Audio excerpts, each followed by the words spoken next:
Continuing our sessions on mediators of inflammation, till now we have discussed that chemical mediators could be cellular mediators or plasma mediators. Cellular mediators means released by the cells. Plasma means they are synthesized by the liver. In cellular mediators, we have some preformed mediators, some synthesized de novo. Okay, now we are talking about the plasma mediators, in which we have started that there are three types of plasma mediator: complement system, Kinnin system, or clotting system. Okay, and we have discussed about these preformed mediators, the newly synthesized cellular mediators, and we were talking about the mediators present in the plasma. Complement system, I was talking that complement system consists of more than 20 proteins. Now the major steps in the complement activation is the proteolysis of the complement C3 protein.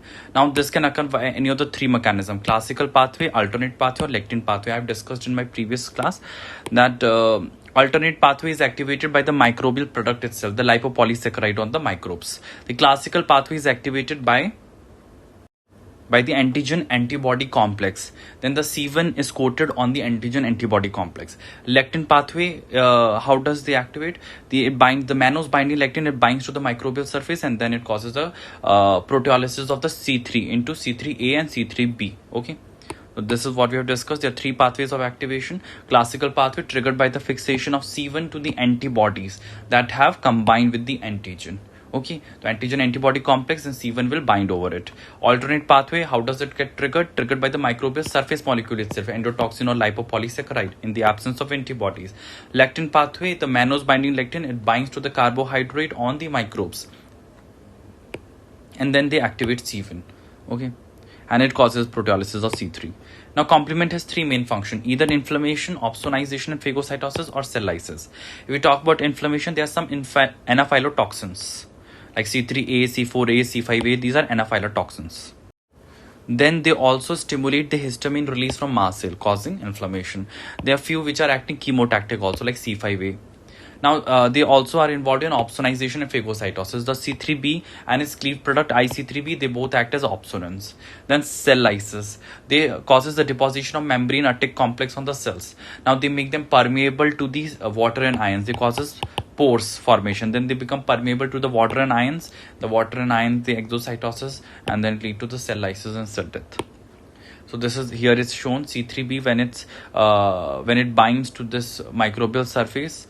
Then C3A, C5A, these are involved in inflammation. They causes chemotaxis, and they causes the recruitment and activation of leukocytes, and then they causes the destruction of microbe by the leukocyte. So one mechanism is this, that they attract the leukocyte and they causes phagocytosis by the leukocytes as well. The second mechanism is C3b receptor is identified by the C3b receptor on the phagocyte. So recognition of C3b by the phagocytes, C3b receptors, and then the phagocyte causes phagocytosis. Then the third mechanism could be formation of membrane attack complex, and it causes the lysis of the microbe by creating pores inside the cell. Okay, so these are the three ways in which complement system can function. Okay.